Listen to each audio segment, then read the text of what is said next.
Welcome to SEC Sports Roundtable. This is your host, Shane Bailey, running right through the SEC. We're going on a whirlwind over the next 7 days to get half the teams in, but that's just going to give you guys lots to listen to because you listen to sports radio right now, it's all NFL, it seems like, and at least it is here in Nashville, even though we have a program here that is part of the SEC. It gets hard sometimes to get a lot of SEC talk, so we're here to help fill that bucket for you guys tonight. Like I said last night, if you were able to catch that one, we are doing Alabama and Kentucky tonight, so we're going to do both sides, one towards the top, one towards the bottom, maybe. You all can figure out which is which, right? I don't know. Maybe you're going to tell us something we don't know. I doubt quarterback, so who knows? We'll get through the quarterback issues. I think at least one team that we're going to talk about tonight, I think, has finally figured out who's their quarterback. So that's good. That's good news on at least one of the team's fronts. But you know, we're a week away from the actual football kickoff. So we've got two SEC teams that kick off next Thursday night, with Vanderbilt and South Carolina both playing Thursday. Anybody else? Am I missing that? Everybody else is Saturday, right? No other SEC teams. There's a pretty good non-SEC kickoff game. I don't recall who it is right now, but yeah, those are the only two SEC. Yeah, I knew there were more games, but I wasn't worried about those. They don't matter. They don't matter. Unless it's the first game of the season, and then it's college football, so we all celebrate. I was listening to Kirk Herbstreit, and if anybody can make you feel good about what you do and the way you talk about college football, it's that man right there. He was talking about how when they were doing their meetings and they were looking at it a month ago, he was going, out in the Pac-12, it's probably USC, and it's going to be Baylor down south. And in the SEC, it's going to be Alabama. Then a couple of weeks go by, and it's like, you know what? Maybe it's really going to be Oregon over there out west, and maybe not Butler. And so, he's saying that, and I'm thinking back to last night's podcast when I'm sitting here and I go through the Missouri scenario and go, they can win 8 or 9 games, and then all of a sudden they go, but then they could lose 5 or 6 games, and so. You start to have that self-doubt, and it's not because I don't think that the Missouri Tigers are going to be are a great program. I'm not saying that, but what it really boils down to is that the level of competition from bottom to top, especially in the West, and the East is improving. It's not to the same level as the West. It's just in just the SEC alone, there's such great competition that it becomes difficult to say that there's this one head and shoulders program that's above the rest. And now you guys might tell me I'm wrong tonight on our preview of Alabama, but Alabama still will be one of the top 2 or 3 programs, but they still have some question marks in my opinion. You already alluded to the quarterback issue. I mean, we're sitting here a week away from camp, and we still don't know who a true starter is that's going to be behind center for Alabama. And I think by this time last year we were concerned with the choice that Nick Saban made with quarterback before the games actually started.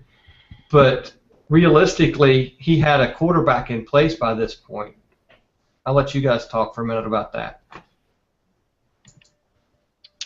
Yeah, one of the things, like you said, Shane, last year we were pretty confident who it was going to be. At least we kind of knew that Blake Sims was going to take the first team snaps. And, it's become kind of a weird situation when you look back at so many teams before Nick Saban got to Alabama, just sitting here as an Alabama fan with that perspective.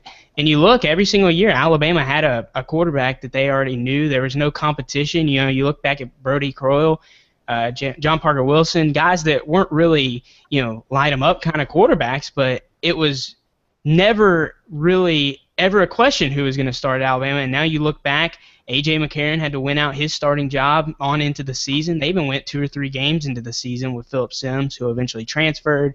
And then you look back at last year, which ultimately, Britton will probably mention this as well, but was just about as successful as you could ask for a guy that hadn't played quarterback for very long and had been a fifth-year senior coming to the program as a running back.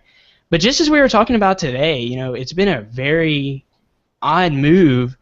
There's been several shifts. Once again, coming into the offseason, going into spring, a lot of people were saying, well, Jake Coker, it's finally his time. He's got a year under his belt. He had a hard time getting the team around him. He had a hard time picking up, Lane Kiffin's complex offense in his first year, which is believable.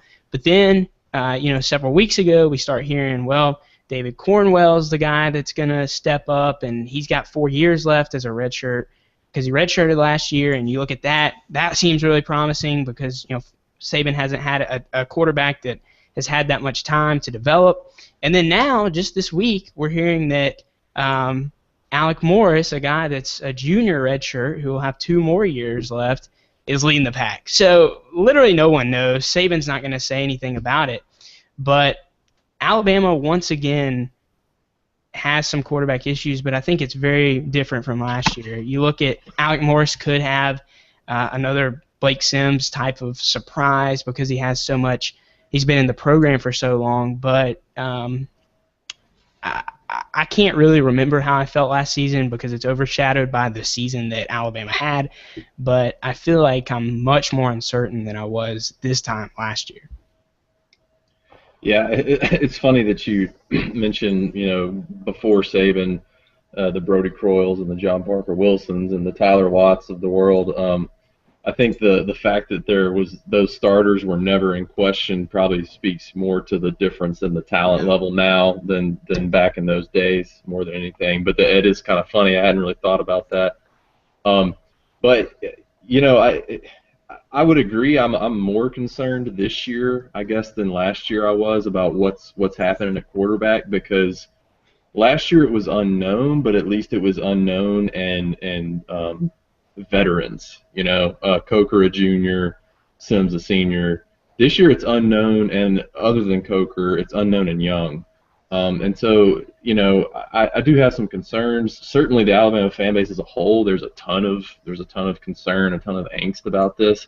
But I'll say overall, you already alluded to it. Under Saban, this is not new. This is kind of the norm, where we come into a season and we may not know who the actual starter is going to be until the second or third game of the year. And even last year, I agree, Nick, it's really easy to kind of forget that we really didn't have confidence in Blake Sims because of the way the year went. But, I think if anyone is being honest, any Alabama fan, until the Florida game at the earliest, no one really thought, everyone still kind of thought Coker's going to wind up taking this over. And then if some people, if they're being completely honest, it's several games after that before they ever really were willing to say, okay, Blake Sims is the guy. And just the way Alabama builds with defense and running backs and so much ridiculous talent all over the field, Saban's MO has always been to minimize the importance of the quarterback so you're not so heavily dependent on a superstar type player who are hard to get a hold of.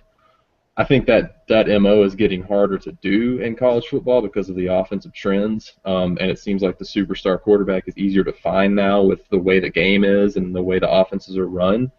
But, overall, just kind of keeping the scopes to the quarterbacks for now, I'm not sitting here saying I'm super excited about any of the three guys that may wind up being the starter. If 2 years ago, if you told me Alec Morris might be the starter, in 2015, I would have laughed and said, well, we're going to go 0-12.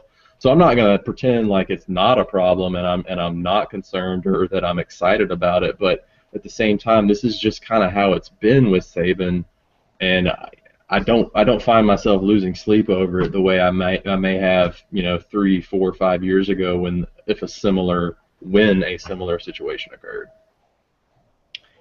And to add one more thing to that, the only thing that maybe gives me a little bit more angst, like you said, we've gone through this many times, but the fact that, and we'll talk about this later, I'm sure, but I'm not convinced that Lane Kiffin is going to go back to. A lot of people think with Derrick Henry and hopefully Kenyon Drake being healthy. I mean, me personally, I think we should have ran the ball more at the end of the season. I don't think there's any Alabama fan that will disagree with that. It may have not have resulted in a different outcome, but armchair quarterback here, you would expect that. But one of the things that bothers me a little bit is I don't think Kiffin is gonna dial down his offensive attack any just because we have issues at quarterback. He may be forced to, but I think that West Coast style is going to require passing no matter what. And we did not run the ball successfully last year. It really didn't seem like. There were some huge runs that kind of padded the stats, but I don't remember a year. I have my own issues with the way that Derrick Henry runs, and part of it's just his body, how big he is. But there were several times last year that I was sitting in the stadium, whether it be the Auburn game or some of those other games, even Florida was closed there for a little bit, thinking, well, it's 2nd and 4, it's 3rd and 1. I don't know if we can pick this up on the ground. And many times, they went to a screen pass or, even throwing to Amari out of the slot. And with some tools having to adjust, the magic that Kiffin worked last year, although it was amazing, you have to realize he had a guy that could be a Pro Bowler this year in the NFL. So removing an Amari Cooper from the system, I don't know if Blake Sims has the same type of year if Amari Cooper isn't out there on the outside. Who is going to be the go-to wide receiver this year? Well, Saban has named Ardarius Stewart as the man. He actually used those words, which was pretty surprising. A guy who played very sparingly last year, kind of broke into the lineup. What game was that, Nick, where he had Mississippi State, I think it was. Yeah, Mississippi State. He kind of, out of nowhere, I don't know if he started, but was in a lot, caught like 5 balls, and you're like, oh, this is weird. And then the next week they had Western Carolina, which was basically the bye week before Auburn, and he got hurt in that Western Carolina game. And so it was kind of just this little teaser. No one really knew if it was real or not.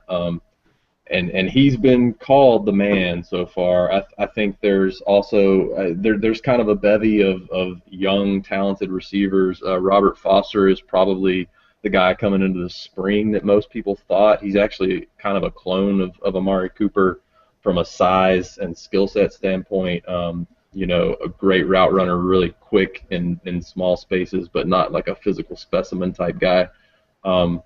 So it's definitely an unproven spot. I mean, no one who is going to play significant time played significant time last year. But it's also all 5-star and 4-star guys who have just kind of been waiting their turn. Yeah, one of the biggest hype pieces, if you buy into that, is Calvin Ridley. It is interesting to see that Alabama has had probably the best success with freshman wide receivers coming in. Obviously, A.J. Green was a very good example of that. But you look back, whether it be Julio Jones or Amari Cooper in the past couple years under Saban, they both had big years their freshman year. Julio maybe even had his best year freshman year, to put it that way. But Calvin Ridley, Saban has dialed back the expectations. Take that with a grain of salt. You don't know, maybe Saban's trying to hide his cards, but I don't expect him to get big reps, especially the first game.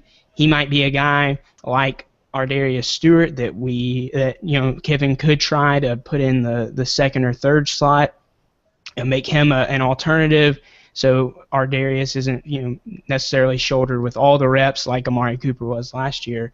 But like Britton said, Alabama really hasn't been in this situation where there's so much young talent. There is a ton of young talent, but the problem is there's not that senior leader, junior or senior leader who can kind of help develop that and kind of be the connecting piece that can allow those guys to grow. So Ardarius Stewart is going to be the guy, but he got limited action, and even then it was very odd to see him with a bigger role in the offense.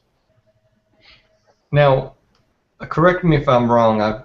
I've not got to do the research I want to with Alabama even, but they're going to be similar to the next team we're going to talk about as far as one. If you're thinking about the strength, is it still going to be their offensive line? Well, it's interesting, and Nick, you touched on something I wanted to talk about a little bit.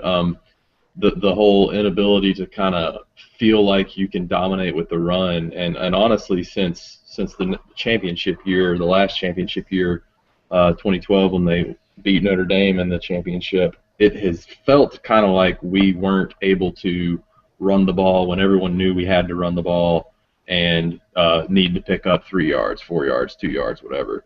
And then last year was almost like the culmination of that. You know, it was the worst instance of that last year.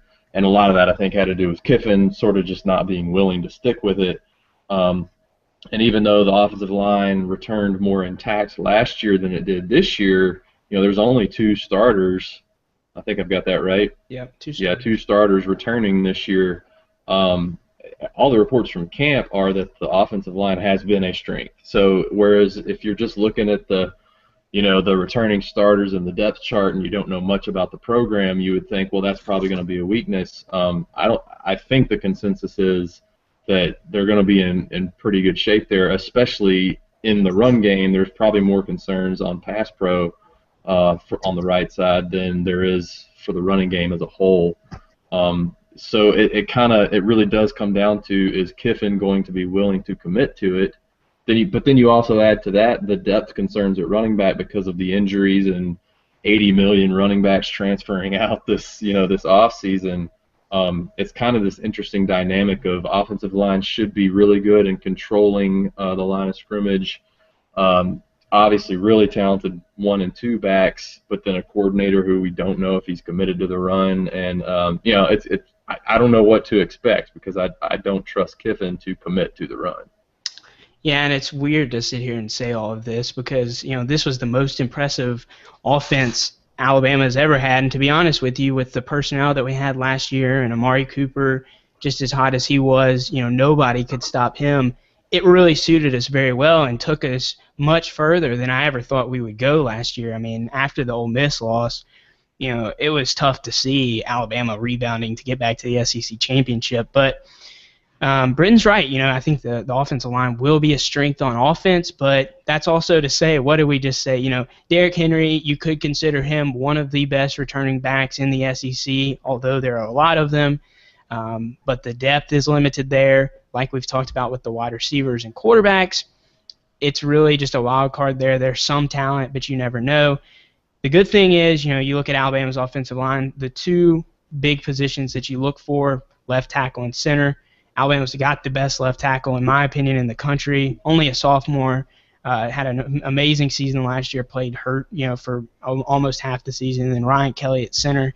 And Britton made a good point. You know, Dominic Jackson is a JUCO guy that got some playing time last year, especially in, you know, big packages. He's a bigger guy, and I don't know if he's shed some weight, but he's much more of a run style. I think they're going to play him at right tackle, and then Shank Taylor.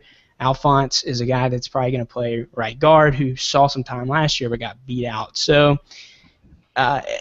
it may – I don't want to say it's a strength just because the rest of the offense seems kind of weak, but I feel like that this offensive line is not tailored to a heavy pass set. And, you know, if Kiffin decides to run the ball, it may, you know, be great, but it depends on – how the season shakes out and, you know, what Kiffin is willing to concede and what Saban is, you know, able to get Kiffin to do. Yeah, well, and Shane, just real quick, you ask, isn't that one of their strengths? And I guess it kind of as a default with an offense that technically returns 2 starters, and those 2 starters are on the offensive line. Now, Derrick Henry can be considered a starter with as much as he played, and even Kenyon Drake, but when you return 2 starters and the 2 starters are on the offensive line, I guess you have to say that's the strength, certainly of the offense. By default. Right. Well, what do we need to look for on the opposite side of the ball, on the defensive side? What are the key takeaways from you guys on that side? So, Nick, I'll lead off here if you don't mind. Go for it. I think actually, I'll tell you what, I'll let you talk more about the front seven, but after you chime in on where I'm going to start. So front seven's going to be really good. Nick's going to fill you in on that. I think every Alabama fan that was watching the last 3 games, it showed signs before that, but the last 3 games of the season, Auburn at home, the SEC championship against Missouri, and then Ohio State in the Sugar Bowl. Any fan that watched those games is desperate for defensive backs who can make plays on the ball and defend the deep pass. I think you could easily make the argument that Alabama was one decent cornerback away from a national championship last year. Yep. Eddie Jackson was injured, and that had a lot to do with it, I think. I hope that we'll see him bounce back this year. He's actually moved to safety now, which I think is going to be a really good move for him. But it just seemed like every time – I have never seen more low percentage, throw the ball up as a prayer, deep ball passes get completed with such regularity. And it was so frustrating as an Alabama fan. It just seemed like every series, a 30-yard plus pass was being completed against this secondary, and this is another area where if you're not familiar with the program, or you're not an obsessive fan who reads practice reports and all those things, you're just looking at the depth chart and returning starters, you would instantly say, well, they're going to suck again against the pass, like they're not going to be able to defend it. And people automatically write off Cyrus Jones for some reason, which I do not understand, because he was absolutely the best corner on the team last year. I don't know if I'd use the term lockdown because that's hard to use, but, man, he was really, really good. And everything you read in practice reports is that there are vast improvements. Part of it has to do with the new secondary coach they brought in, who has a lot of NFL experience and a lot of Saban experience as well. He's been on Saban's staff before. And part of it is these 5-star kids who were freshmen last year, or in Minka Fitzpatrick's case, who's a freshman this year, who just the light is coming on, and they're stud athletes. And it's weird to say because we're completely inexperienced at safety and completely inexperienced at corner other than Cyrus Jones. But I think you're going to kind of see a redemptive bounce-back type of year from that secondary.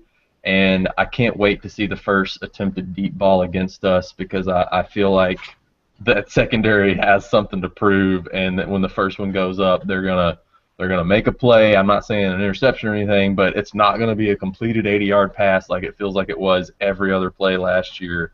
And I am very, very excited. That's not even the strength of the defense, but I feel like it's important to point out that there's going to be vast improvement there if what we're reading in the preseason is true. Yeah, and it's really hard to interpret that, but I think adding Mel Tucker is a huge deal. You look at Minka Fitzpatrick, a guy that everybody says is well above where he should be as a freshman and will get significant playing time. I think it's interesting to see what they've done with the safeties, moving several guys. Ronnie Harrison, another freshman that early enrolled, had a really good spring, had a really good spring game, as a matter of fact.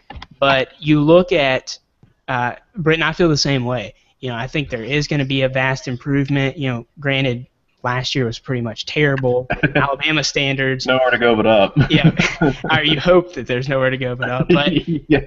The crazy thing is, like you just said, the Alabama for the first time is not going to have a NFL-ready type of safety, and they've had corners as well. You can argue that, but you look back, Landon Collins last year, Clinton Dix. You look at Robert Lester, all the guys that have been back there for safety.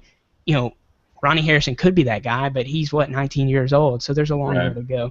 But going from something that was a very weak point last year, a lot of people, including myself, believe that Alabama could have the best front seven this year, and it doesn't start. The crazy thing is Saban has put so much of an emphasis on this, you almost feel like it's one of those situations that there's too many guys that you can't even get them in. Last year you saw it. Alabama was doing almost a platoon system. They had 4 and 4 that would come in, some really young guys mixed with some older guys. And you look at just the names. Ashawn Robinson, Jaron Reed, Dalvin Tomlinson, Reggie Ragland at linebacker. And then you look at guys that really didn't get much playing time last year, like Deshaun Hand, who was one of the top 3 or 4 recruits. And the crazy thing is we've talked about so many times that Nick Saban can't stop the spread, and Nick Saban's got these tackles and ends that are just too slow. For the first time ever, last year was a glimpse at this, but another year under especially Ashawn's belt and some of those guys that are going to be juniors this year, I think it's going to be amazing. And, one of the things is Ohio State they will have a strong front seven with Joey Bosa, even though I think he's suspended for the first couple of games. But there is a very good chance that 5 or 6 of these guys will be drafted, and I'm talking first through 3 rounds. And Alabama's never had talent like this at a position that's been 7 or 8 deep.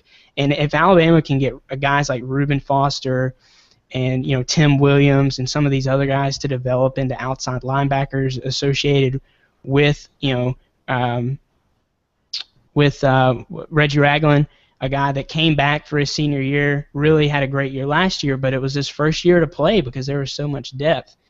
This could be a very special group of guys, and the reason that there's so much excitement and so much hype is in the SEC, you're going to have to be able to dominate in the trenches. And for a team that has had, this has been notoriously a very weak point for Alabama in the past couple of years. You look back at, when Alabama lost to Johnny Manziel at home, they had no answers for that. Brandon Ivory was sitting out there at tackle on these 3rd and long situations. So one of the things I'm looking forward to is maybe Nick Saban being able to play some of these guys in the front 7 for 3 downs instead of having to cycle out, which Alabama has normally gotten burned on when it comes to these hurry-up offenses. And like I said, it's frustrating because there's so much talent, and we can't put 10 guys up there on the field that are all linemen and linebackers. So let's look at some games now. I mean, we spent a considerable amount of time talking offensive, defensive side of the ball. An area we never talk about is special teams, but that's something as far as an Alabama fan, that's cost you more than one crucial game in the last couple of years. Where does that stand for you guys? Yeah, it has. I mean, the Alabama fan, it's just like the secondary kind of gave you the shakes last year. The kicking game has been that way for seemingly, I don't know. It doesn't. I know we've had a good kicker at some point in my lifetime, but it almost feels like it hasn't happened because it's been so long. They do have the best punter in the game. He would be one of the best punters in the NFL if he was there right now. And I can't believe how sad I'm going to be when a punter actually leaves, even though he's only a sophomore this year. But I think there's still concerns with Adam Griffith at kicker. It seemed to be tied to his health last year when things nosedived, but he also seems to not really be able to stay healthy. So I think there are basically the same concerns there at kicker. As an Alabama fan, you almost just hope J.K. Scott can just learn to kick because he's so freaking good at punting. But yeah. I think there's going to be the same concerns there. And, it's weird to sit here and say that we're going to encourage the listeners and the viewers to sit back and just watch J.K. Scott play. I have become a special teams guru after I've seen him play because, we've seen good punters. Tennessee and Auburn have had some very good punters. Tennessee's got Colquitt or whatever his name is that was just an amazing punter in the NFL. But, if you go back, and there's actually highlight tapes on YouTube, which is crazy, of J.K. Scott last year, but I'm not going to say he won Alabama some games. But Alabama fans, nothing surprises me. Yeah. But there are some games Alabama would have definitely lost if it wasn't for J.K. Scott. He prevented losses. Yeah. If he didn't win games, he at least prevented losses. And that's something, maybe it's just because Alabama hasn't had this in the past, but, it is crazy to watch him play. And I would be saying that if he played for any team. I'm just glad he plays for us. Yeah. Yeah, but if getting into the schedule, Shane, it's interesting. Several of the teams that y'all have talked about, and now that I've been on a couple times that we've talked about, a lot of SEC teams kind of have that soft opener where they've got 3 weak out-of-conference opponents or a fourth game against a Vanderbilt or something like that, and you kind of have this chance to start 4-0 or 3-0 and ease your way into the season before things get tough. Alabama definitely does not have that, and that's also been Saban's MO. He likes having that big marquee game to start the year with, and it's well documented why he feels that way.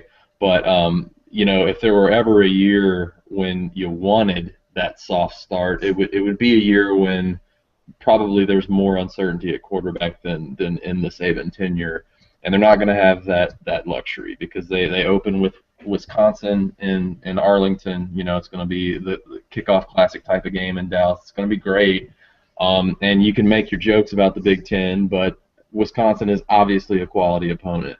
Britton, I think I don't want to steal what you're saying, and I'll let you keep going, but I want to think if we went back and listened to last year's podcast, you said the same thing about their start of the season, needing an easy game to get you into things, and you didn't have it last year, and you don't have it this year.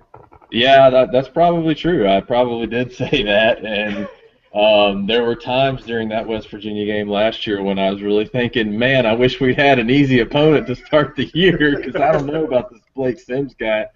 But this year it's even a little bit worse because it's Wisconsin and then basically a bye against MTSU, and then the third game of the year, Ole Miss comes into town and they've got their own quarterback issue to deal with, like seemingly every SEC team. But two of your first three games are not, and if potentially conference champion caliber. I don't want to get crazy here with Ole Miss or Wisconsin, but certainly division champion caliber teams. And you got to figure out your quarterback. So that's not an easy start. Well, Nick, were you going to say something? Go right ahead if you were. Oh, I was just going to say, not to jump ahead to Georgia, but I mean, this is one of the reasons why Alabama is considered to have a top 5, if not the hardest schedule in the nation. But just look at this Open. You've got 5 games. You've got a redemption game. There's going to be a huge, thing on the line, not only for Alabama but also for Ole Miss. And then you got Georgia on the road, the 5th week of the year. And those are 2 huge SEC games. Not to say that, Alabama, I mean, they could easily go to 0-2, I guess, but I mean, you look at a team that a lot of people are, saying Georgia could be it, and like we talked about last night, it's really hard to predict that. But not only having those 2 games, but also adding Wisconsin, that's the roughest start I remember in a long time, not only for Alabama, but any other team, especially in the SEC. Well, and you were leading into exactly what I was going to say. I mean, you're really looking at 3 out of the first 5 weeks are brutal. And it doesn't get any easier after that because after Georgia, you've got a slew of Arkansas, A&M, Tennessee. They believe that, Alabama is their biggest rival. I know you guys don't feel that way. But Tennessee, they're going to come to play. LSU at Mississippi State. I mean, you talk about a brutal, you talk about that murderer's row that you always have in the SEC. That one's a little more daunting than most. That's 6 in a row right there of quality SEC opponents that Alabama's going to face in the middle of their season before they get a break with Charleston Southern, before they turn to play Auburn. There's not, easy wins on the schedule that inside the conference. Yeah, that's true. I haven't really paid that much attention to the schedule yet because of moving and new job and all that stuff. This sucks, man. It's interesting, Nick, because for several years, if you go back, and I'd have to look to know for sure that I'm not just being crazy or remembering wrong, but it seems like for several years it was kind of Alabama had, other than that first game, would have a soft start, and then November is when it got really rough. It seems like they have their win-loss record in November under Saban is by far the worst month of the football season for them. And this year it is the total opposite. I mean, it starts out tough, and then just overall, yeah. Shane mentioned it. We always talk about that 3 or 4 game murderer's row for every team in the SEC, and it like the entire schedule is that for Alabama this year. So that sucks. And one of the toughest things for Alabama this year, not to demean any other team, but Alabama has, very notably drawn, and the SEC makes these schedules. You have to realize that Alabama has no control. They can schedule these Georgia games or whatever, but the SEC office schedules these things. And the past couple of years, Alabama's drawn Kentucky and Vanderbilt several times. I mean, I think every national championship year, Alabama's either played Georgia or Vandy or Kentucky, and having Georgia on the road. But then you look at I feel like the teams that Alabama has to go to this year are the teams that are getting the most hype. You would normally say that, well, a road game against LSU is always difficult for Alabama, and it is, don't get me wrong, but you look at having to go to Texas A&M, a team that Alabama beat 59-0 last year, you would seemingly think that, well, we should that game circled on A&M's calendar. Yes.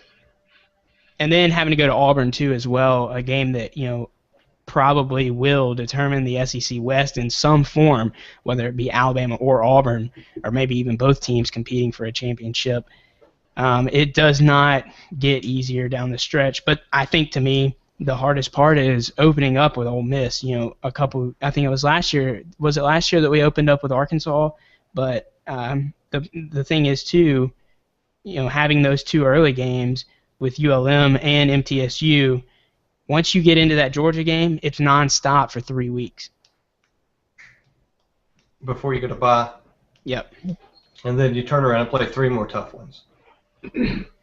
It's all right. So the Alabama fan is going to say they're going 12-0. They're national champions.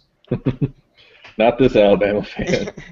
Where do we realistically, backing into it as Nick has so eloquently put it, and how we have all liked to look at this, I can see. Well, I want to hear what you all say first. How many losses do you see on the schedule? Nick, you go first. All right. I mean, it's the fan in me did not want to give us a loss to Auburn, so I have us losing at Mississippi State for the first time since 2007, which, last year's game was really rough. It was probably the best experience that I've had at Alabama in a long time. I mean, the Iron Bowl was good too, but for a non-Iron Bowl game. But, realistically to me, a lot of people have thrown out this 10-2 year, and I think Alabama would probably be pretty happy with the 10-2 year. The only problem for me is maybe it's fandom, you can call it what you want, but after you get down to 9 and 8 wins, I don't see that happening to Alabama unless they lose to Wisconsin, which I don't think they will, but it's going to be a tough game. But to me, you look at Ole Miss, it's going to be tough for Ole Miss to win at Bryant-Denny no matter what shape Alabama's in. But the games that scare me that I've got marked as a win, Texas A&M, Arkansas at home, after that scare, you would think Alabama would be ready to play them this year. And then LSU, always a scare, and of course Auburn. We don't everything will have shaken out by rivalry weekend, but there's so much uncertainty. And if you believe the hype, Auburn's going to have a much better defense under Muschamp, which is hard for me to believe. But if they do, Alabama can have some real problems because I don't think Alabama's going to be able to put 49 or 50 points on Auburn this year like they did last year. So I've got them 10-2. That seems to be kind of the going rate for Alabama this year, and I think that the 2 losses come in 2 of the 3 away games at Georgia, at Mississippi State, and at Auburn. I think Arkansas definitely could win, but with it being in Bryant-Denny, there's obviously less concern there, and then just even though last year they should have beaten us, and so I guess what I'm about to say is completely invalid, but teams that play the style that Arkansas and Wisconsin and LSU play, that's the style Alabama likes. That's the style Alabama plays and is typically better at than the opponents they play. And so I just tend not to worry about those kinds of teams. It's the Auburns of the world, the Mississippi States, the way they run offense. Georgia is much more similar to Alabama, but with that being in Athens, I feel like 2 of those 3 are losses. And like Nick, the fan in me would much prefer that we lose at Georgia and at Mississippi State. But it's hard with, even though I said I'm not concerned about the quarterback situation, when you just consider the losses they've had offensively, it's hard to imagine. An undefeated season seems like an impossibility, and it's hard to even imagine just a one-loss season. So 10-2 feels about right, and those 2 of those 3 road games feel like where it's going to come to me. Well, I'm impressed. I didn't know if you guys would go with 2 losses or not, and I'm going to tend to agree with you all. I think there's 2 losses on the schedule. I think Georgia's a real opportunity for a loss. I even think LSU might be an opportunity for a loss. I'll know more about that come probably Sunday or Monday when we get Poser, our LSU guy, on to do the LSU preview. He brings some great stuff from down there, and he's with And the Valley Shook. So we'll have his perspective, and he brings a lot of great insight to LSU and what they're going to have this year. But that's a program that, for me in the West, is kind of not getting a lot of buzz and flying under the radar. And realistically, I think Les Miles is perfectly okay with that.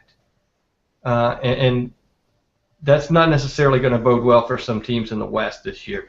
And so I'd be interesting to see where he is there. But I do have them with 2 losses as well, and I think one of them could possibly be Bryant-Denny against LSU.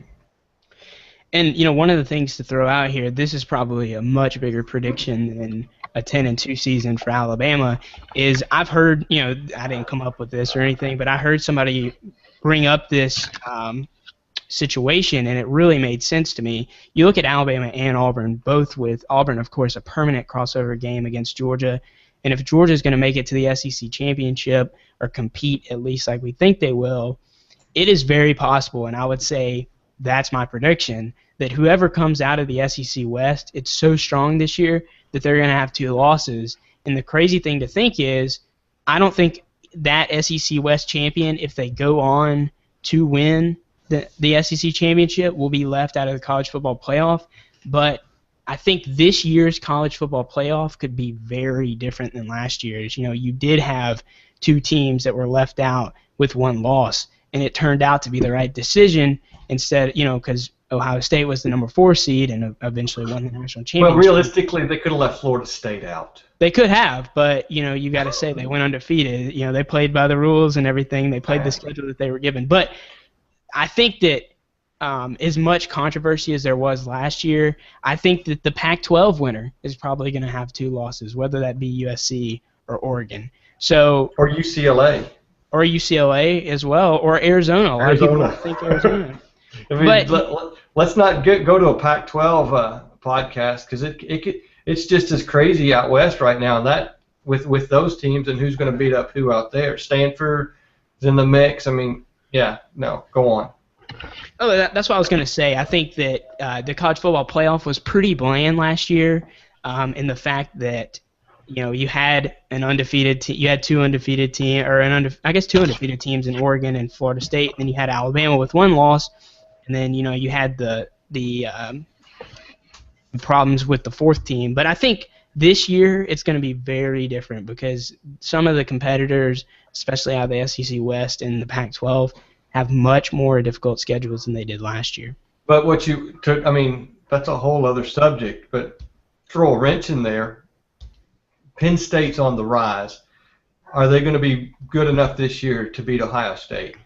Michigan is on the rise, but they're definitely probably not going to be good enough to beat Ohio State. There's a good chance that Ohio State's going to go undefeated again.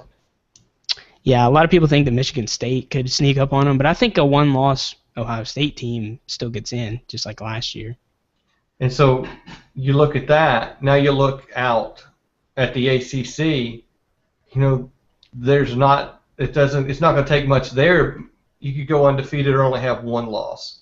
And all of a sudden, are they going to go above a 2-loss team, whether it's a Pac-12 or an SEC program, or even a Big Ten? So there's still that concern if you're the SEC going, I could have 2 losses and be on the outside looking in, especially if you say it's Alabama with 2 losses. they win the SEC but get beat by Auburn in the very last game of the season. Yeah. I mean, we're looking way ahead here into a crystal ball that's very, very cloudy. But you know how it always is affected. I don't care what they say, the way the voters do the playoff system, how they start from scratch. Losing late is still going to be affected more, just like they did in the polls. You always got destroyed in the polls when you lost late. So that's going to happen if that were to happen to Alabama. They lose to Auburn the last game of the season. That's going to sting more in the voters' eyes, in my opinion, than losing early to an Ole Miss. Yeah, I think you're right, and that's the danger for Alabama with such a strong opponent in Auburn. You know, that Georgia loss, or if you slip up and lose your second game to Ole Miss, even though they come early, you've got the whole season to rebound, much like last year. So, a late loss for Alabama with 2 losses, if it plays out that way, you know, could be the end. We might not even see an SEC team in the college football playoff if that happened. And you'll see clamoring for 8 teams real quick if that happens. Yeah. Yeah. All right. Are we good to close the book here on your Alabama Crimson Tide? Good to go. Roll Tide. Well, we'll switch over to the East, and we'll try to condense this down because we were very winded on. Sorry. That's okay. You guys love the weeds, and for those folks that aren't Alabama fans, it's interesting to hear that stuff. I think that's one thing that we bring is we bring a wide variety of that from a lot of different programs. It's not just, you know, you're listening to a sports radio station and all they really get to talk about is your hometown team. So that's one thing that we try to do. So there's nothing wrong with that. But we'll look at the Kentucky Wildcats, and you know, a disappointing season last year, starting off with 5 wins and then just rattling off loss after loss after loss. And you know, realistically, you look at that program and what transpired with them. You know, they were a couple plays away from that season being different. I mean, the Florida game, was that a double or triple overtime loss that Kentucky had against Florida? I mean, that if that would have went the other way, you know, could they have tacked on another win or 2 on top of that, and it would have been a whole other ball game for the Kentucky Wildcats. You had some injuries. You know, the thing that Kentucky has struggled with, and I think most of your mid to lower tier teams in the SEC have this same problem. No matter how good a recruiting class you get, it's hard to sustain that. So depth becomes a big issue for Kentucky. It really reared its head last year. You saw some injuries happen.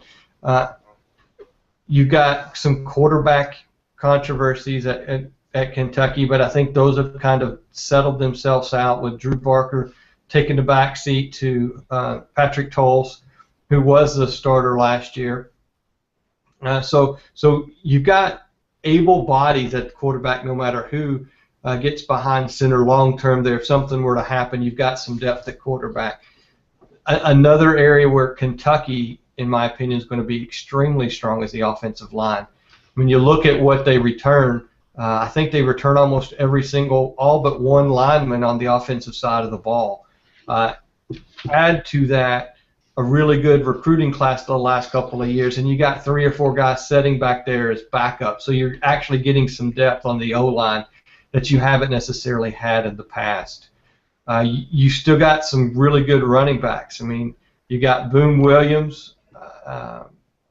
Who else is out there? I'm trying to go off memory. Don't have my notes in front of me.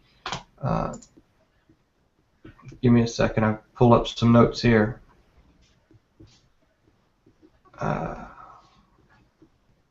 Braylon Hurd, he's still there, right? JoJo Kemp, that's who I was missing. You know, you got Kemp and Williams who carried the rock a lot last year and were both just absolutely explosive when they had the ball. And you give them an offensive line that's going to be more solidified and stronger, bigger, give them bigger gaps. You've cemented yourself in a really good running game potentially at Kentucky. The wide receiver, that's one area where you've got some question marks. what will happen there in the with your wide receivers, but you're starting to get some things shake out there, and realistically, you've got some guys that are starting to put themselves out there as strong receivers. You've got a sophomore with Garrett Johnson who's had a really good camp so far, and so things are looking good on the offensive side of the ball. We even had a offensive coordinator change. As the air raid offense was coming back into Kentucky, the offensive coach gets a head coaching job. So there's a coaching change that comes into play. But the new offensive coach is got a mindset of changing things up even more to make it even faster. I mean, he's wanting 85 offensive plays a game. That's like Oregon type offense. So he's completely changed the way the quarterback drops back, the way the offensive line gets down in position, so that he can find ways to help speed up the game. So that air raid offense that Kentucky is trying to hang their hat on, it potentially can still be there and possibly become even more elevated this year with the new offensive changes that are taking place. Defensively, I think that's where some of the biggest question marks might be. I mean, I personally would have liked to see Matt Elam, the 6'7", 360-pound defensive lineman, that's the homegrown boy that Alabama wanted last year. He's a sophomore this year. He's gotten a lot thinner. I mean, he's looking more like just a man-child than just a guy who eats a lot. But he's still not supplanted as the starter. I really was expecting him to be, as a projected starter on the defensive line by sophomore year, as big and as strong as he was. So, defensive line's okay. We still have some concerns there. But, defensively, that defensive side of the ball really, really scares me because we lost a couple of big guys again last year. That was 2 years in a row that UK sent a number of players to the NFL on the defensive side of the ball, and you're not really seeing that, to me, that individual that's going to jump up and really take that place. You've got AJ Stamps that's still going to be out there at safety. He's your senior rock, so to speak, I think, on the defensive side of the ball. But that's where my question marks lie as far as the Kentucky Wildcats is. Defensively, what's going to happen? You're not going to be able to win a lot of games in the SEC when you play last man to score wins. When you have to play, you play that kind of ball, it's not necessarily going to bode well for Kentucky long term on the wins and losses. So. Yeah, and to me, it's really tough to replace a guy like Bud Dupree and, like you said, several other guys. One thing that shines through for me, and it may feel different for somebody that follows Kentucky football a lot closer than I do, but I think you're finally seeing some of these, 4 and even 5-star guys that Stoops has been able to bring in. They're finally making an impact, seeing the time of day. I think you're right. It is interesting to me. That's the first time I've heard that Elam may not even get to start. That's kind of a disappointment. Obviously, he could play his way into starting, but like you said, I think that Patrick Towles, to me, is a quarterback that had some very good signs last year of being, just a guy. I mean, there was NFL talks when it came to him just because of his release and his arm strength. And, it was concerning because I'm a really big Neil Brown guy. I'm glad he was able to go back to Troy. But adding a guy like Shannon Dawson, who, is a guy that was under Dana Holgorsen, like you said, I don't think that's going to be an issue. And you mentioned Boone Williams. To me, he could be a guy that could have a very silent but deadly year. You look at him, he had, I think, over 1,000 yards of total offense. He's a speedy guy, a guy that can do a lot. And whether that comes in the air through screen plays or handoffs or anything else, since they do have that 1-2 punch in the backfield, Boone Williams is a guy to watch out for this year, in my opinion. Well, Shane, we talked a little bit about it last year. The Stoops recruiting is taking hold. And last year, I remember watching, I think it was actually the Florida game, I remember watching their athletes, receivers and backs and defensive backs, and thinking these are different looking athletes than I'm used to watching at Kentucky. And Nick mentioned Tolles. His arm is a different looking arm than I'm used to seeing at Kentucky. And so I guess the question is for me this year, and not knowing nearly in depth the way I do about a program like Alabama with Kentucky, is does that talent, is it going to translate this year in an East that's still very much up for grabs, tons of question marks across the board at every program except for maybe Georgia. Does that talent begin to translate to the results on the field? Because they look more on SEC teams look just from an athletic standpoint, which you haven't always been able to say about Kentucky. No, you're right. I don't think you have been able to say that long term about Kentucky. But the thing about it is you're seeing improvement. I mean, you look at the team, even though they didn't have any wins the last half of the season, from a fundamental standpoint and from a game standpoint, they were a better team at the end of the season than they were at the beginning of the season.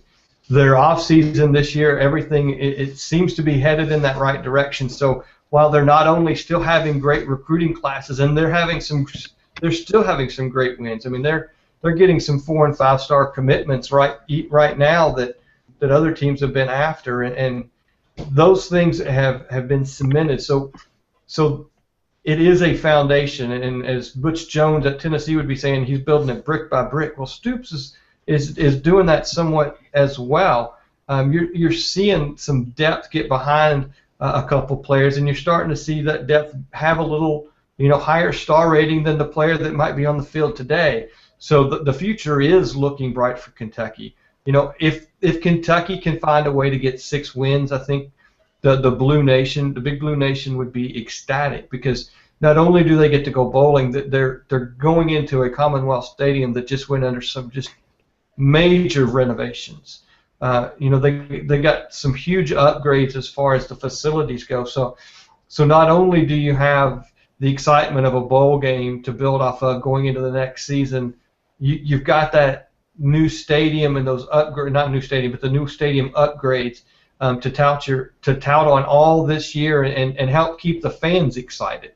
And so for Kentucky, that's another thing that you have to do, is you have to find that balance to make those fans happy, because it doesn't take very long till the 1st of October rolls around, and there's another sport in town that gets a lot of attention in the Lexington area. So it's easy for those folks to really not care how well Kentucky's doing if they're a marginal team.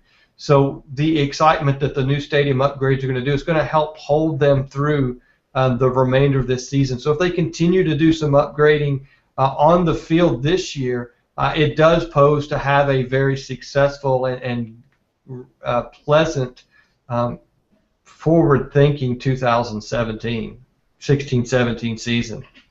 Yeah, and that's a good point, Shane. We've talked about it several years ago now, but when you look at what Hugh Freeze built at Ole Miss, and we're still talking about how they could be a dark horse competitor once again, and you look back at that 2012 or 2013 when all those guys were freshmen, Kimdichie, this is 2 or 3 years ago now, but they go to the Birmingham Bowl, they get bowl eligible that year, they win that game, pack out Legion Field, which is hard to do just because nobody wants to play at Legion Field, and that really gave them the momentum that has turned into, being in the top 4 for so long last year and playing meaningful games on into November and beating teams like Alabama.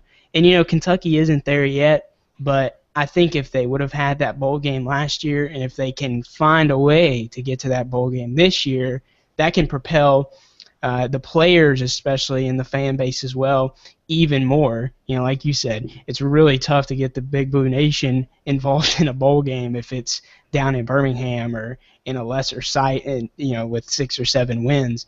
But for the players especially, just getting that extra pat on the back saying, hey, we accomplished something this year, it could go a long way and could even go much further than anyone could ever predict. let's take a look quickly at what we're thinking record-wise for Kentucky.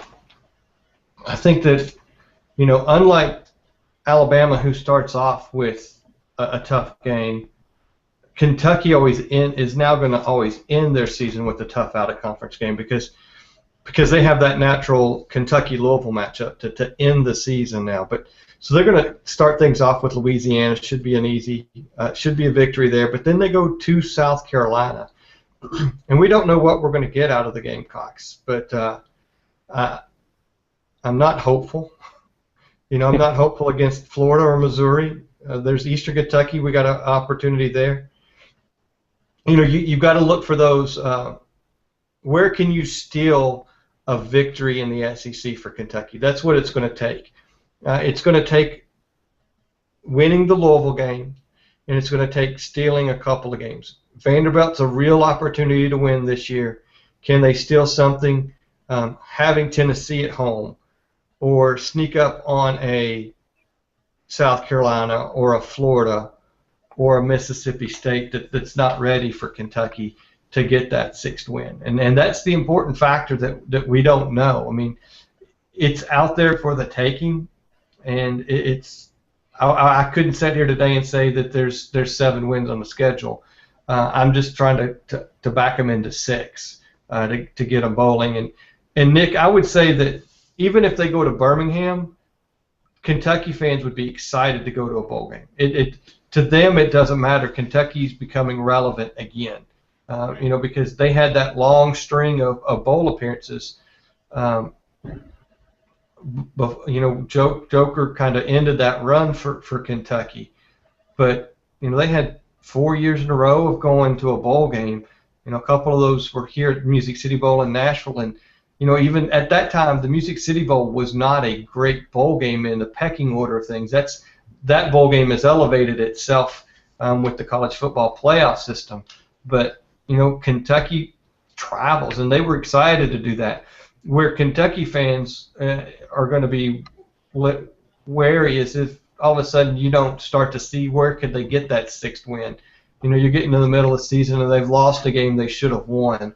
And they're not looking like a team that you want to see against the competition like a South Carolina. Can it be close?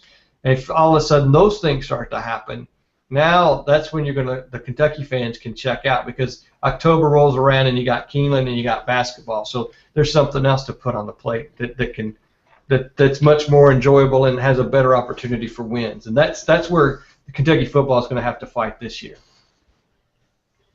Yeah, it feels to me like they've got 3 for sure out of conference. Well, I think for sure out of conference wins against weaker opponents. And what it really comes down to for them to be able to get bowl eligible is Florida comes to Kentucky, Tennessee comes to Kentucky, they're at Vanderbilt, and then Louisville comes to Kentucky. And none of you just can't pencil in any of those or write in with pen, I guess, any of those as definite wins. But they're going to have to steal one. Yeah.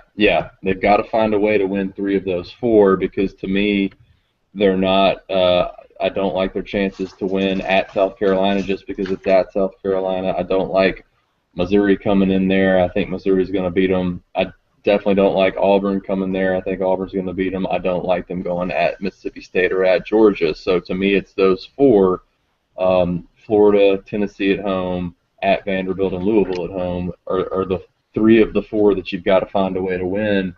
And I just can't say confidently that they do win 3 of those 4, even though we've all seen the recruiting pick up and the improvement they've made under Stoops.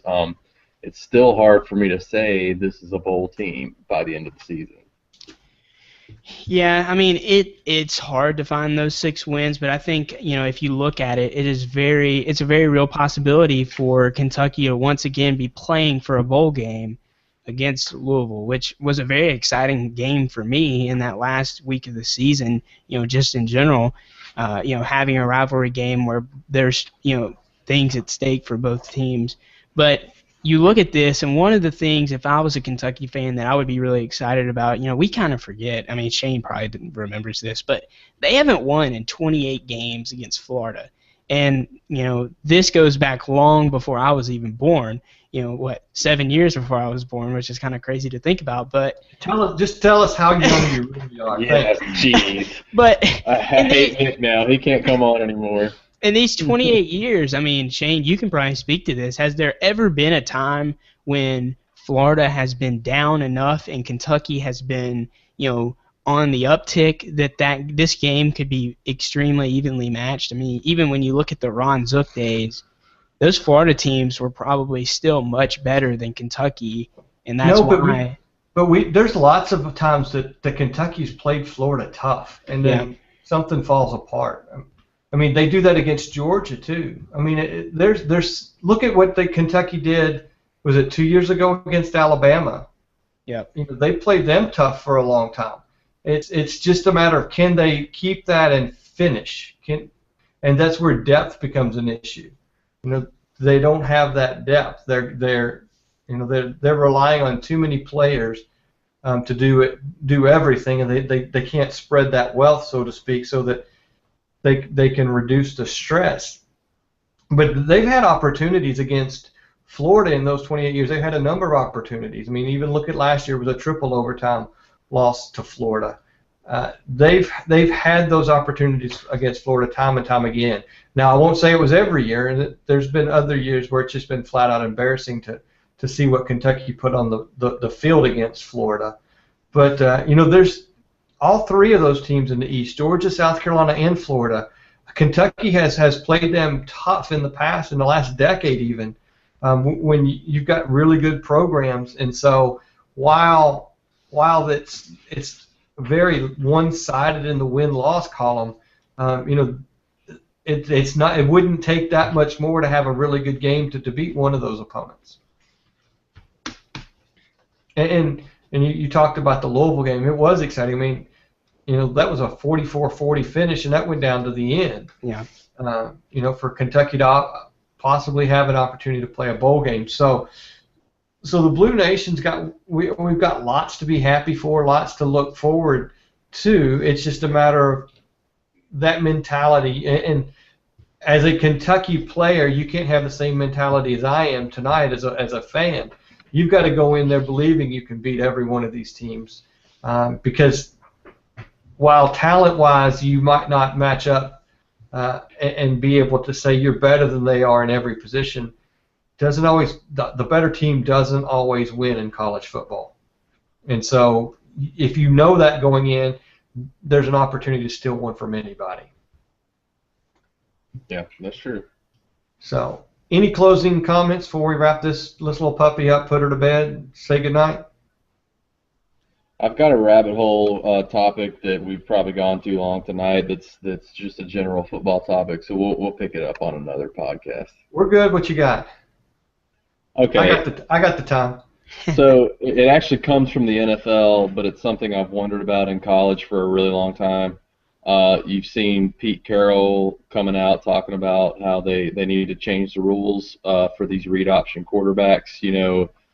Terrell Suggs hit Sam Bradford in a preseason game and kind of started this controversy. And do y'all know what I'm talking about?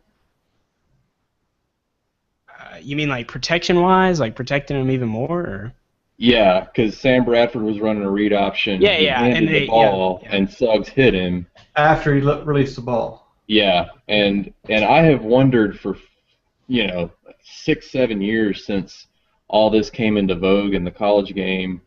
It's essentially free license to just shock the quarterback over and over again, because they're not a quarterback in that instance. They are considered runners. They are not protected in the same way that they are when they're in the pocket. And I have always wondered why defensive coordinators don't just take that opportunity when these teams that do that 25 times a game, that's 25 free shots at the quarterback. And now finally the NFL, it's happened twice in the preseason already, so you know it's going to happen in the regular season. They are hitting the quarterback even after they've gotten rid of the ball because they are technically a free shot. They're considered a ball carrier, not a quarterback.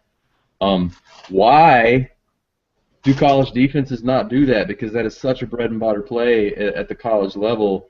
And you would think if defenses are hitting the quarterback free shots all day, that would maybe change a little bit of the offense philosophy. And it's such an offensive game; everyone can score 60 points now.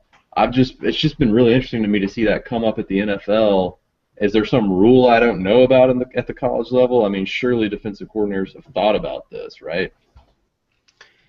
Yeah, I mean, I look at it, part of me explains it away as a general sportsmanship thing, which is completely stupid, and obviously the NFL does it at the highest level of football, so, why hasn't it happened before? It's an interesting thing to ask, but at the same time, you look at teams like Auburn, this is another way of explaining it away, is if you completely sell out to, hitting the quarterback every time, you're going to get hit for a big play, because so many times you see somebody, they'll run a zone to prevent these things from happening, and the end isn't gonna. It's not like the triple option days where you just attack the ball. Nowadays you have to stay in a zone and prevent either a lob pass over the top or anything that especially Auburn runs.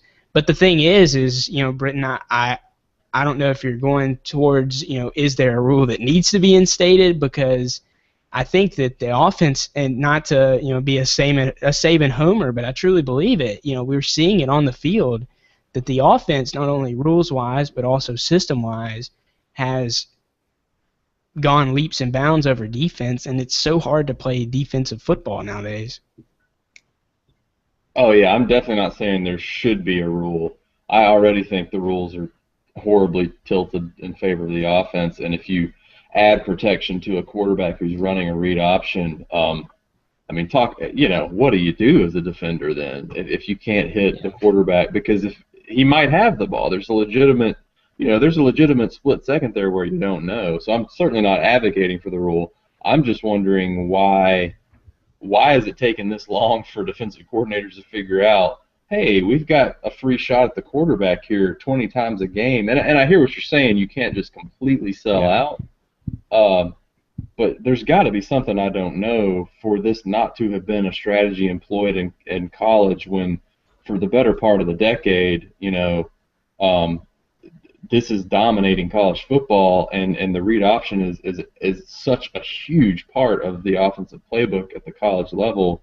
And you would think if it's okay to hit the quarterback when they don't have the ball, that it would be happening. And so I don't know. It's just weird that this came up through the NFL and not through college, and it just makes me wonder what I'm missing. I'm just trying to go back and think. Could it possibly be just more clarification on the rules?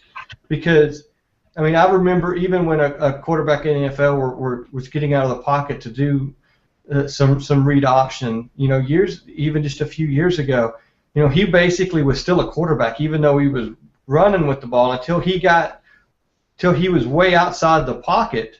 He was still considered a quarterback and still had some of the same protections granted to a quarterback. So have they provided more clear definition as to when he becomes a runner versus the quarterback in the NFL? And that could have happened. I don't know. I'm ignorant to what it is there. But, I know for years you would see them roll out and, they would get a late hit because they were still doing the read option, but they were still thought of as a quarterback, so you'd see a flag come barreling in. Yeah, that's very true. And you think about the same situation if they're in the act of throwing and they do throw it, and you're a split second late, especially nowadays, anything above the shoulder pads, you're going to get flagged big time for a 15-yarder. And I honestly, I don't know enough about the rule to clarify it, but it's kind of interesting that if they're showing a read option, you're not going to get flagged. You could still get flagged for targeting or something like that, but they are a ball carrier even if they do pitch the ball. So I don't know. Britton, I've thought about that before because that's something you see a lot in high school football when somebody's putting their best player out there, quarterback, not necessarily the best quarterback, but just their best athlete, and doing something like they did with Derrick Henry, just getting him in space. But you see that, you hear talks of that in high school, but you always say, well, you're not out there to try to injure somebody. I don't know. I feel like that plays more into it than a rule, but obviously that hasn't stopped anybody before. Just look at the Saints or any other higher NFL or college team, they're not worried about that. They would never admit to it, but you don't want to say you're trying to target players, but sometimes it happens. Well, we'll throw it out if there's any listeners that are still, following up. If they have an idea what it is, tweet us back at SECSRT, and I'll be happy to let Britt know. You can tweet to him directly at RTRBritta, and that's his Twitter. And then that Nick Jones is Nick Jones over there. I didn't even do introductions. I don't think we went straight into things today, guys. I apologize for that. They know who we are. Yeah. Well, I'd like to think we're getting new listeners all the time. Yeah, my bad. Well, any new listeners that are rules mavens, because that's what it's going to take, some kind of nerd that's super into the rules, because that's got to be what it is. Tweet Where's us. Blair? Where's Blair tonight? Yeah. Well, guys, thanks for being on. We've got 6 more teams to cover over 3 more podcasts, so we're going to have the State of Mississippi podcast. Cole Hodges, our Ole Miss guy, and Blair, for those who do listen regularly, will be here for the Ole Miss Mississippi State podcast preview. Then we're going to have as I mentioned earlier, in the Valley Shook, over there for Baton Rouge, coming in talking some LSU this week. We're going to have probably Nick Thomas. We're having some scheduling conflicts, or we would have already done Vanderbilt just to get them out of the way. But Nick is slated to try to be on to talk a little Vanderbilt. So a couple more folks that are going to be joining us here as we wrap this up and get you some information on these teams. But until then, we're going to call this podcast done.